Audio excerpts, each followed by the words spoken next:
உங்கள எத்தனை பேருக்கு சங்கரபதி கோட்டையை பத்தி தெரியும்?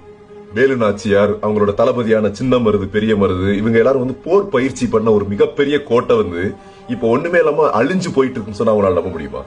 அது வேற எங்கேயும் இல்ல, காரைக்குடி டு தேவகோட்டை போற வழி இருக்கு இல்லையா, அங்கதான் இருக்கு அந்த கோட்டை. ஊர் மக்கள்லாம் சேர்ந்து மனு எழுதி கொடுத்து இது வரலாற்று மிக்க ஒரு பிளேஸ், இந்த பிளேஸ் ஒரு டூரிஸ்ட் பிளேஸா மாத்தணும் அப்படின்னு சொல்லி கவர்மெண்ட் சொன்னதுக்கு அப்புறம் 2013ல பாத்தீங்கன்னா இது ஒரு சுற்றுலா தலமா மாத்தலாம் அப்படின்னு சொல்லி பர்மிஷன் கொடுக்குறாங்க. இப்போ பாத்தீங்கன்னா கரண்ட் நவ் அந்த செங்கலை கூட யாருமே கிளீன் பண்ண வரல, அந்த காசு காணாம போயிடுச்சு. இந்த கோட்டையோட ஸ்பெஷல் என்னன்னா, சின்ன மருது பெரிய மருது அரெஸ்ட் பண்ண இடம், அதாவது பிரிட்டிஷ் அரெஸ்ட் பண்ண இடமே அதுதான். நம்ம ஆளுங்களோட சூழ்ச்சினால இந்த கோட்டைக்கு பின்னாடி மிகப்பெரிய போர் பயிற்சிக்கான பெரிய தளமே இன்னமும் இருக்கு. ஒரு 1.5-2 ஏக்கர் கிட்ட பெரிய தளம் இன்னமும் இருக்கு, மெயின்டைன் பண்ணாம. இந்த கோட்டைக்கு கீழே மிகப்பெரிய சுரங்க பாதைகள்லாம் இருக்கு. திருச்சி, மதுரை, புதுக்கோட்டை இது எல்லாத்துக்குமே போறதுக்கான பாதைகள் இருக்கு.